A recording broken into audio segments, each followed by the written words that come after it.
Imagine when you share your darkest hours, they become someone else's light. I'm Jennifer Lee, a global community storyteller, host, author, and survivor, guiding you through genuine, unfiltered conversations. Together, we break the silence, shatter stigma, and amplify voices that need to be heard. Each episode stands as a testament to survival, healing, and reclaiming your power. Listen to I Need Blue on Apple Podcasts, Spotify, YouTube, or your favorite platform. Learn more at www.ineedblue.net. Trigger warning: I Need Blue shares real-life stories of trauma, violence, and abuse meant to empower and support. Please take care of yourself and ask for help if needed. Now let's begin today's story. It started with a ride-along. Just one college experience that flipped the switch and set Jeff on a lifelong mission to serve and protect. That ride happened over 26 years ago, but its impact still echoes today. Back then, in the heart of Connecticut, Jeff entered the police academy, a grueling, almost 2-year journey filled with relentless testing, intense training, and a single goal: to select only the best. Out of 2,500 applicants, Jeff was one of just 8 chosen. That moment shaped the course of his life. Fast forward more than 2 decades, and the landscape of law enforcement looks vastly different. In this raw and honest conversation, Jeff gives us an unfiltered look into the evolution of policing from the inside out. We explore the ripple effects of defunding, the decline in applicants, and the deep emotional, mental, and physical price paid by those in uniform. Now serving in Vero Beach, Florida, Jeff is a police officer assigned to a specialized unit as a community officer. Since coming to Vero Beach, Jeff's story takes a surprising turn. What started as a professional shift became something deeply personal. The move became a turning point, not just in his career, but in his healing. For years, Jeff carried silent struggles he couldn't name and didn't know how to address, until one day, everything began to make sense. In this episode, we go beyond the badge. Jeff opens up about his diagnosis, his journey toward treatment, and the hard-earned wisdom he's gained. His words offer strength, validation, and hope to every first responder quietly carrying the weight of the world. Jeff, thank you for all you do. Thank you for being my guest today, and welcome to the I Need Blue podcast.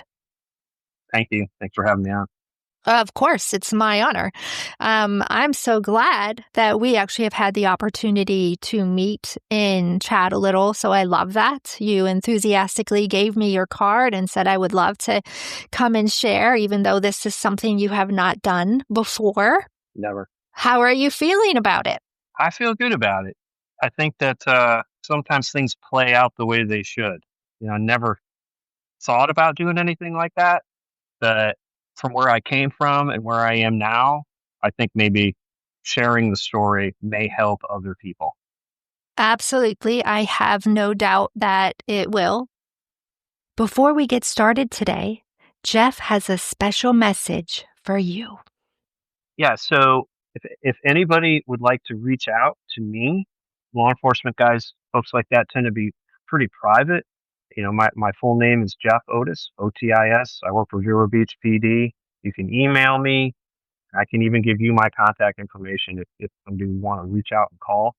But I could say that, if you're struggling, there is help, and you can still you can get that help and you can still stay on the job and be very effective. Because if your mental health isn't there and you're not taking care of yourself, you're not going to be able to take care of anybody. Perfect. Thank you for providing that to them.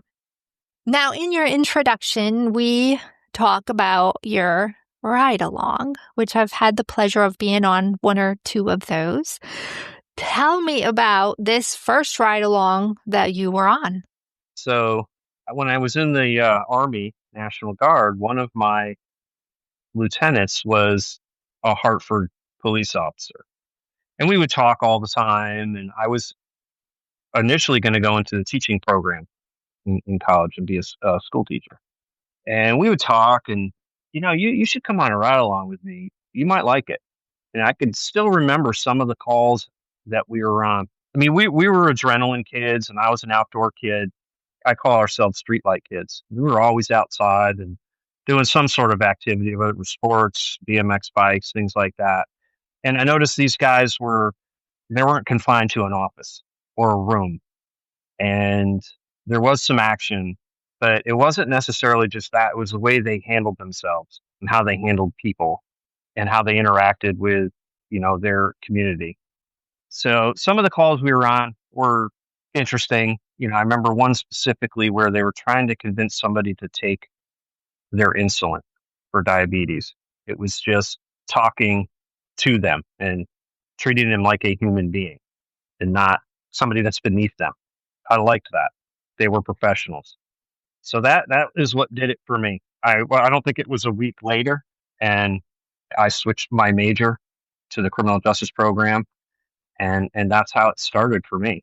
That's awesome. And tell us then a little bit about the hiring process, the training, things like that, because then we want to talk about how that is different today. Right. So back then, especially up in the Northeast in New England, where I came from, it was a very competitive process. And a lot of people were looking to get that job. When I was in high school, we were kind of rock and roll kids, gearhead kids, skateboarders. And I remember being in class and 2 or 3 East Hartford police officers came into the classroom and they were looking for kids to be police explorers. And I didn't raise my hand, because like I said, I would have no friends in high school.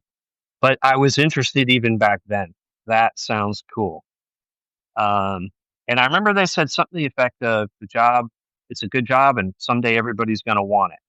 And they were right, because even when I was in college, I took the test for East Hartford alone. And I remember showing up at the East Hartford High School, which is where I went, and there was over 2,000 people there taking the physical agility portion. And then from there, you were graded. And if you passed that, you went to the written exam. And I remember looking around thinking, this is crazy. It's like playing the lottery. I never thought it was going to happen.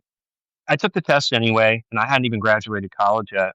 And this was probably in early spring of 1997. And it wouldn't be until August of 1998 where I would get the phone call to go through the rest of the testing process to get sworn in, basically. So it was the polygraph, a psychological examination, a regular physical, a couple more interviews, and then a final interview with the chief and his staff before you get the nod and kind of welcome to the club kind of thing. And I started the police academy in August of 98.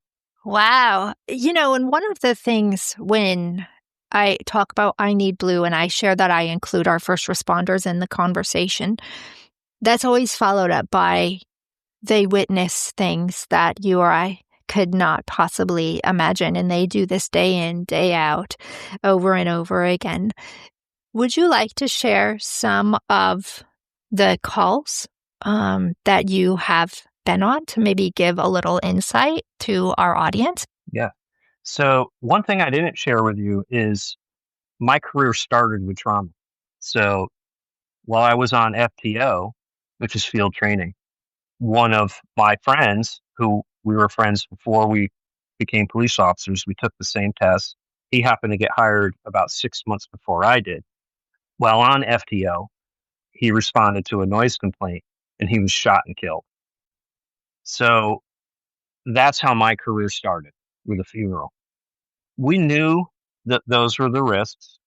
We were probably a little naive, like, no, it's my hometown, it's East Hartford.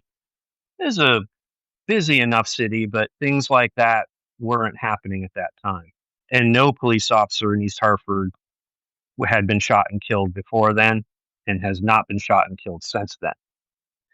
So it started with the funeral, and I was still good friends with his brother, John. That changed everything for me from the very beginning.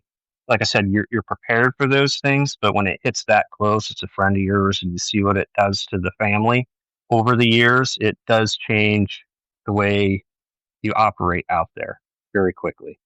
I mean, essentially, you begin your career already having to have faced the worst case scenario of your job. Yeah, it was a long week because the suspect was at large for a while, so we were all at work for days and days on end. And it has maybe some positives to it because it did bring like the community together, and it brings the police department closer, and you put some of the petty differences aside, at least for a while. But if you work in an agency that's not sort of, I won't say used to that, but the larger agencies where officers are shot more often, this changed the police department forever. It never goes back to the same. So my group of people that I started with, we had a very different perspective on the job. We were never let our guard down. We were always hyper vigilant. And I think that's sort of where that started for me, is not processing some of that trauma. Because, I was there, I saw him, I was part of it. So you don't really get to learn how to process those things the right way. You just get told, basically, hold it in, suck it up, kid, and you debrief in a bar. And we did that for years. Are you comfortable saying his name, and we'll honor his memory? Brian Hazelton. Yeah, Brian Hazelton. Okay, so when we also honor him in his service while we speak today. Yeah. So, I can say that there's not very many days that go by where I don't think about him, because he was cut down early, 25 or 26 years old. Even when I was going through my career there, I would think, I wonder what he would be doing. Would he be on SWAT team with me? Would he be here or there? Or would he have gotten married and had a family? When you hit milestones in your life, I would think about that. But he never got to do any of that. Right. I can't imagine. So it affects you personally when something like that happens. And it wouldn't stop there. This would be a recurring theme for my career. It's remarkable that you still continued on. And I know later on we'll talk about the mental health issues as well. And what would you say is the most dangerous call that you have been on? There's a few. So I would say it was another officer down call, and it was a Newington police officer, which is where Brian Hazelton's brother, John Hazelton, worked. We get the call for mutual aid that there's a barricaded suspect in a house that had shot a Newington police officer. So mutual aid means multiple towns are going to come and assist. Newington was a smaller police department. So they had a perimeter set, and we had a command post, and I could hear the gunshots up on top of the hill. So I knew it was a very active scene. So as I'm going up the hill with another guy, the floodlights on the houses were lighting up and showing our locations. So I was taking my rifle and poking out all the lights so that they wouldn't backlight us as we were going up. And this is in the middle of winter, and it was cold. It was really cold that night. And it just so happens that there was construction being done across the street, and there was a big bulldozer across the street from this house. And that's good cover. And I might have been, maybe 30 or 40 yards from the front of this house. And this guy was in the basement with thousands of rounds of ammunition. And he was shooting through the little concrete slits in the foundation. So in the north, the foundations poke up out of the ground, and there's usually these little windows.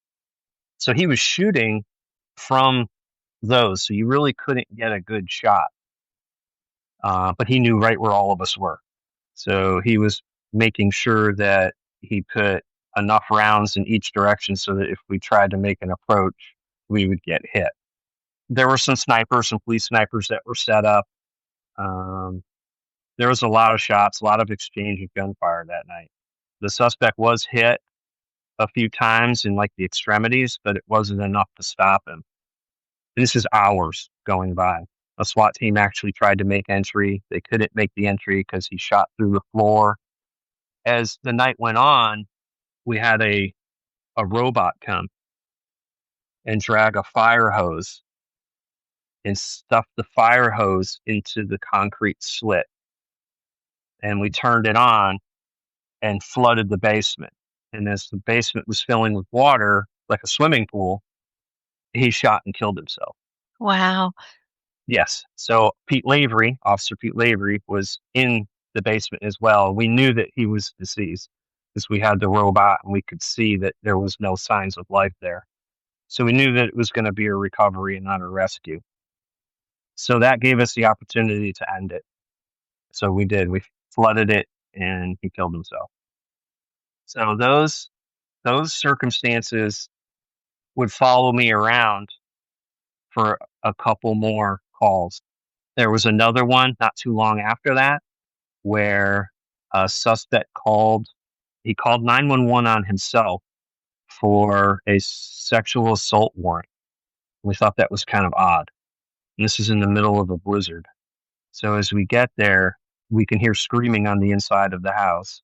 So as a K-9 officer and a few others go in, I happen to be in front on perimeter, and the guy came at the K-9 officer and stabbed the K-9, came at our K-9 officer with the knife, and they shot the suspect. And then in the exchange of gunfire, our K-9 officer was shot in the leg, or his femur in half.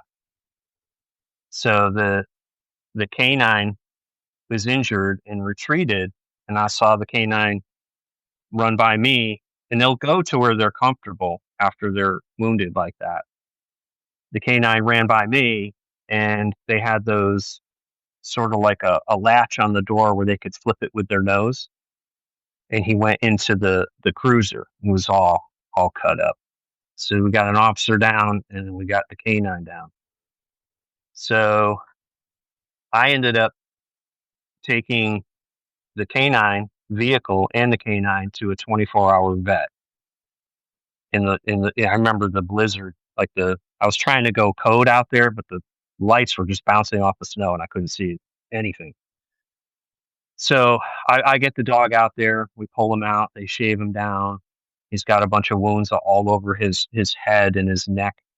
They patched him up pretty quick. He did survive, and so did the K-9 officer, but it wasn't without, I think, a year of recovery for him to recover. His leg ended up being, I think, about 2 inches shorter, and he had to have a boot manufactured so that his gait would be even. So as good friends do, we called him Kiss Boot, like the rock and roll band. So we made a little joke out of it. That was a wild night. And again, it was about a millimeter from his femoral artery. If that bullet had hit the femoral artery, he'd bled out. I'm glad they made it through. I was holding my breath. I was like, please don't tell me they died. No, they didn't. They didn't. Well, there's others. I've been involved with an officer-involved shooting myself. It was a robbery that the suspect was running police officers over with a vehicle, and we shot him. We had another armed hostage incident where an officer got shot. That was a mutual aid call in Manchester, and we were being shot at. or once again, he knew right where we were, and he was laying rounds all over the neighborhood. Um, and it was one of our police snipers that took a headshot, and shot him when he stuck his head out the window. So all of those things, and there's others over the years where I did all right with it for many years. I held up pretty good. And it wasn't until years later where I started getting some of those symptoms that we'll talk about, but and then all the other things in between, working homicides, rape, child death, things like that, How often did you have to make in the moment decisions? all the time. Yeah, all the time. East Hartford was just I don't think there was a weekend that would go by where we weren't using, a taser or pepper spray or some sort of less lethal option to end an incident. It wasn't a quiet town, and I kind of liked that at the time. I liked that we were cops. We really did the job, and so did all the people that I worked with. I didn't realize the toll that it was taking over time. I just I just didn't see it. Right. Can you talk about then how the defund the police movement also changed things for you? Oh yeah, it did a lot. So toward the end of my career, I was running the training division, which was all the firearms, all the use of force, taser certifications, pistol, rifle, heavily involved with SWAT operations, things like that. And the defunding was real. We ended up getting involved with a military surplus program. You could get a lot of equipment, like everything that you can think of from the military surplus, whether it was weapons, vehicles. Some departments in Connecticut had helicopters and airplanes and things like that.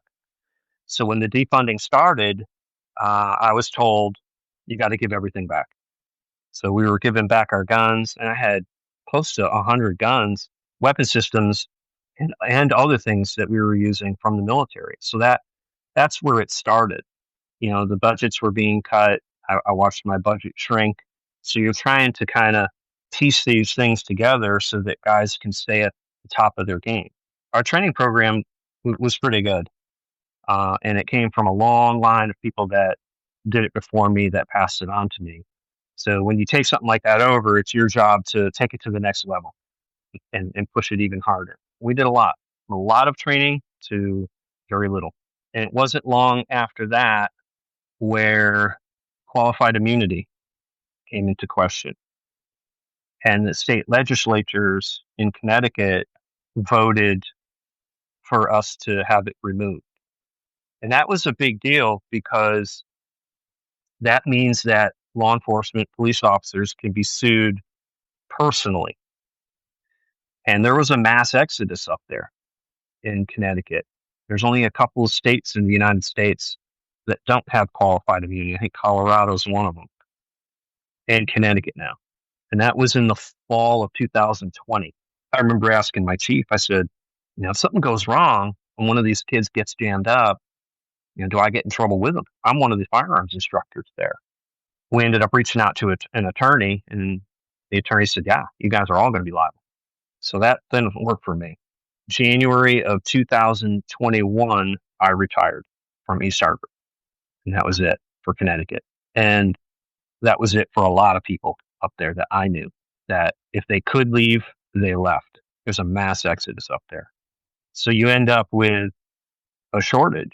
You end up with a retention problem. And when you're trying to fill those positions and keep the street staff, keep your minimum staffing requirements, your recruiting requirements start to change. So maybe you don't need a 2-year degree anymore, or all you really need is a high school diploma.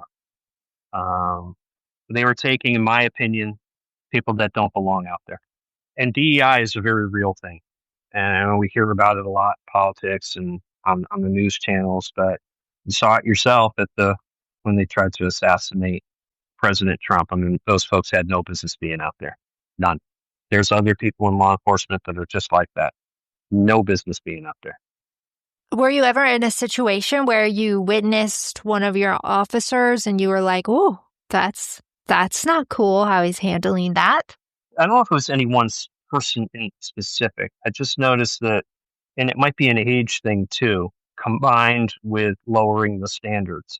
And I'm not saying this is all, but 20, 21, 22-year-old kids that, just put down the Xbox controller and decided to go to the police academy might not be your best candidate.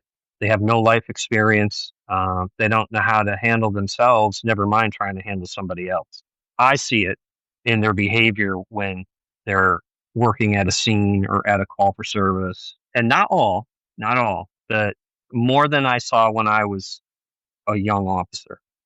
If you weren't at the top of the list, the top, you were not even getting looked at to go out there. And that has changed. Yeah, I'm not saying all of them, but a lot. Thank you. Let's talk about Vero Beach. This was very pivotal moment for you personally and professionally. So I want to dig into that because this is a really important part of the episode that I know you really wanted to talk about. So let's get right into that. So Vero, when we came down here from Connecticut, I didn't really have much thought of doing the job again. But my wife works at the airport for the city here. And I got to talking to one of our lieutenants. We'd talked a couple of times and I was like, I don't know. I don't feel like I want to do it. And so it was, I think, at one of the air shows of the Blue Angels were here, and we got to talking a little bit more. And he says it's not like that here. Different down here. And I did miss the job. I cut it short, and it's really what I enjoy doing. It's my profession. It's in my blood. So I did. I went for it, and I had all my stuff transferred down from Connecticut, all my certifications, and they went down to the academy here in Fort Pierce. So I had to do a few things. We did some shooting for certification stuff purposes. You take the state exam, and then you're certified. I like the idea of our governor, Ron DeSantis, who is very pro law enforcement, and I know that he has our back. He also gave me a hell of a sign-on bonus too, so that helped. And yeah, and then I went quickly through the process here in Vero. I interviewed with them. I think they were happy to have somebody that had that kind of background. Some of them don't know, like if anybody ever hears this, but to a lot of the younger kids, I'm just some old guy from Connecticut, and they're not wrong. I am an old guy from Connecticut, but I've been around and I've had a few things happen. So I thought that I could bring something to let them see how the older generation did it. And I think they like it. I think the younger guys, now that they know me, I think they appreciate what we're doing out there. So I spent some time out on the street. I did about a year or so on nights, and they were forming the community policing unit. I saw the job posting, and I had done community policing in my last career, but it was in the housing project. It's a little bit different than Ocean Drive here in Vero Beach. I had also learned that nobody put in for it. Nobody wanted to do it. So I called up the deputy chief, I think at the time, and I said, well, what are you guys going to do? He goes, well, we're going to order somebody to do it. I said, no, you're going to get a terrible product. So I said, I'll do it for you. I'll do it if you want. So that's how that started for me. And it worked out so good. It was such a big hit with the community that they wanted to add a second officer. So I had been talking with one of the guys that I rode with when I first started here in Vero, Richie. I said, you like this. You're at the perfect spot in your career and in your life to, take a break from the road and try something a little different. So that was last February, a little over a year, that Richie joined me, and we've been doing the community policing thing since between the beach, Ocean Drive, and downtown Main Street. So that's how it started for me here in Vero. It just kind of happened. Yeah, and I love it. And that's how we connected. Yeah. Yeah. And we love the 14. I'm going to shout out to the 1420 Coffee House too, because we love those guys. Yes, that is where we met. And I love seeing you all over the community as well. On your bikes, you all are always very smiling and chit-chatting with people. And it's also policing, but it's relationship building and being present. And there's so much good on so many levels that comes from this community policing unit.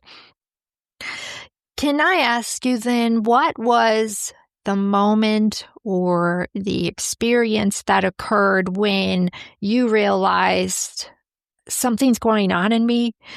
I can't fix it. It's not right. I don't know how to fix it. Where do I go? Can you share that with us?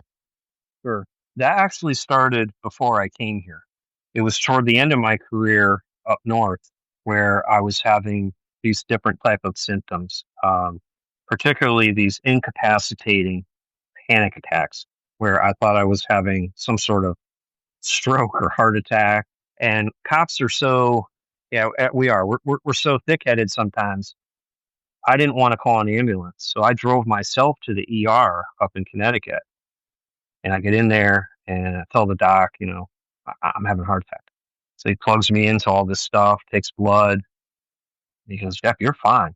I mean, you're fine. And I started telling him some of these other symptoms I was having, like these out of nowhere headaches, night terrors, night sweats, waking up, fighting, punching, kicking the wall, breaking things, all kinds of things that I couldn't account for and I couldn't make them stop. I guess you want to call it that it was just boiling over. All those things were in there and I never did anything to process them, anything. And it was coming out, particularly when I would be sleeping. And then if I was awake, it would be these waves of these panic attacks. I couldn't account for them. These massive headaches. I wouldn't even be able to leave the house. I thought at the time, well, the retirement will be a good idea. I'll go float and decompress. It did subside a little when I left the job, but I was still having them. It was all still happening, and it was getting worse. I'm an avid runner, so I run long distance. I do a lot of marathon running. I stay pretty healthy, but to sort of pacify it, I was using alcohol. I was drinking probably a little too much.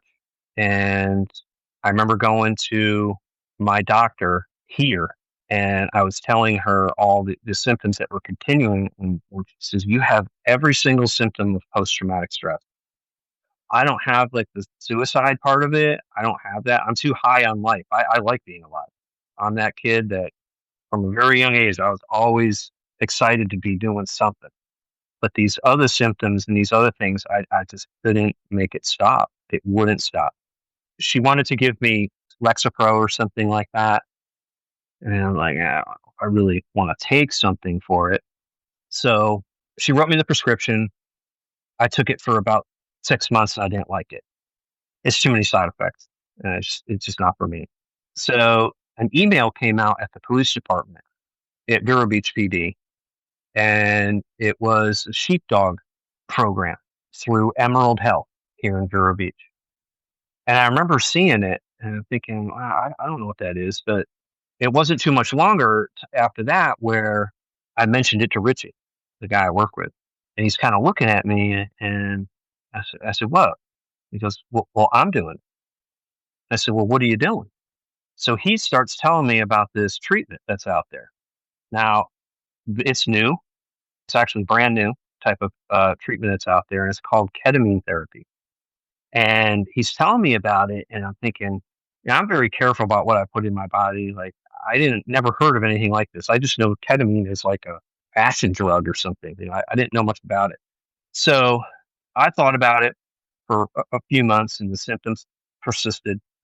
I made the move to go sit and talk with them over at Emerald Health. I sat with the doctor there, Chris, and he brought a service dog in. And the service dog kind of sniffs me and then kind of walks away. And I look at the doc. He goes, yeah, you have post-traumatic stress. I guess the dog can sniff it. I'm not really sure how the dog knew, but the dog knew. And we set it up. It's 6 sessions. of intravenous ketamine treatment in a controlled setting in the doctor's office. And then it's followed by 6 sessions of like talk therapy with a counselor. They're great. They're doing God's work. I'm telling you, that is a life changing experiment. Yeah, for me. That's awesome. I love when somebody can find the healing modality that works for them. You are actually my second guest on the podcast who uses ketamine as their healing go-to as well. And like you said, it's in a very controlled environment administered by a doctor, yada, yada. So where are your symptoms now between the ketamine and going to therapy? They're gone. Wow. And Richie, I asked him specifically, I said, did it work? Did it help you? And I talked to his wife about it also. And it was him that convinced me to do it, because he's not the kind of person who's just going to do it. And I would notice him, how's he so good? How's he got 20 years doing this stuff, and he's so happy and jolly? And now I know why. he went and got help. It takes you to a place, it's a space, it's like a reset.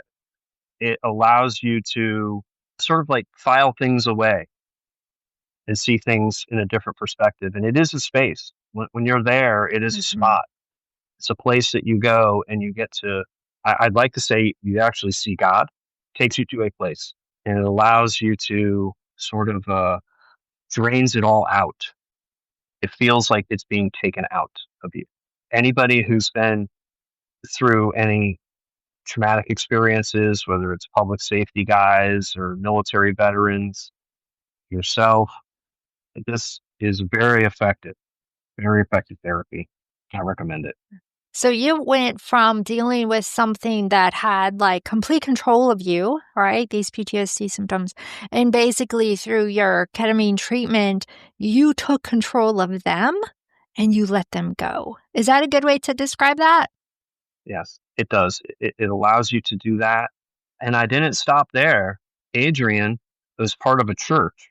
And at this church, they have a sacrament there. It's called ayahuasca. And if you're part of the church, you can participate in the sacrament. So he has suggested that to me also. Both of those guys, Adrian and Chris, the doctor and the therapist that run everything, they're former special forces guys. So they've got a lot of different trauma that they've got all packaged up. He had suggested I go to this retreat. So I also did that as well, the ayahuasca treatment. That is an experience for sure. And very healing. It was right on the beach. It looks like a little cup of like gravy, and it's got ayahuasca root in it. And it's been used for thousands of years to treat warriors for post-traumatic stress. I guess they didn't call it that back then, but problem with us is we don't process it the right way. We teach these guys how to fight, and warriors how to kill, and things like that. But what we don't do is we don't teach them how to work through it after.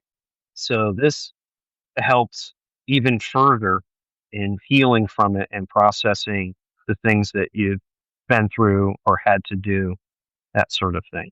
Between ketamine and the ayahuasca, they're two very different treatments, but I found that, and the ayahuasca is really, it's really healing.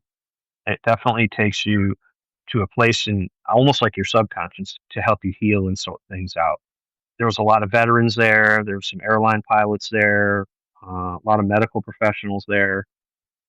There's a limited number of people, but that was the majority of the people that were in this, I guess you call it, retreat. Yeah, that is fascinating. It's like, oh, I want to try that myself. It sounds amazing. So it sounds like you have a new lease on life. It's definitely, I don't want to say it's a magic button, but if there's somebody out there that's struggling, whether it's, somebody in law enforcement, anywhere in public safety, whether it's police, fire, dispatchers, anywhere, veterans, and I don't get any money from these guys either. I'm just saying this is what's out there, whether you decide to use it or take a look at it, depending on how bad you're hurting. I found it to be life-changing. You do have to get the diagnosis. You have to sit in there, and if you don't get the diagnosis, then they're not going to give you just ketamine treatment. Somebody's struggling, the stigma that has been around the profession, since I started, it shouldn't be like that anymore. If you're involved with a critical incident and you're not debriefing and handling it right away, or you're just bottling it up and going on to the next thing, it's going to catch up. It does. It might take time. It might take years, even decades for me, but it does show its face at some point. Well, your testament shows that it's never too late. Right. Right.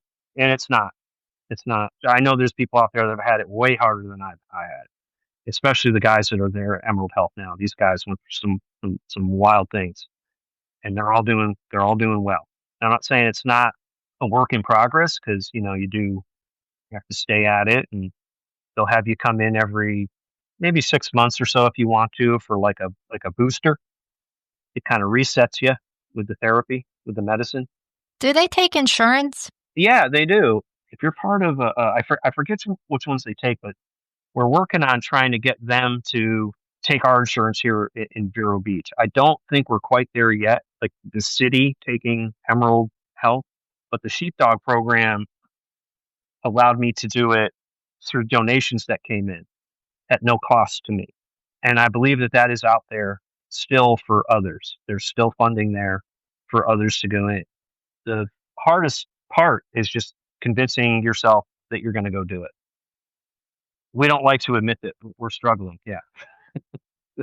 Yeah. The first step is admitting, hey, there's something wrong, right? That is definitely the first step. Jeff, thank you for being my guest today on the I Need Blue podcast. You're welcome. Thanks for having me. I'll see you around town too. Sounds great. I look forward to it.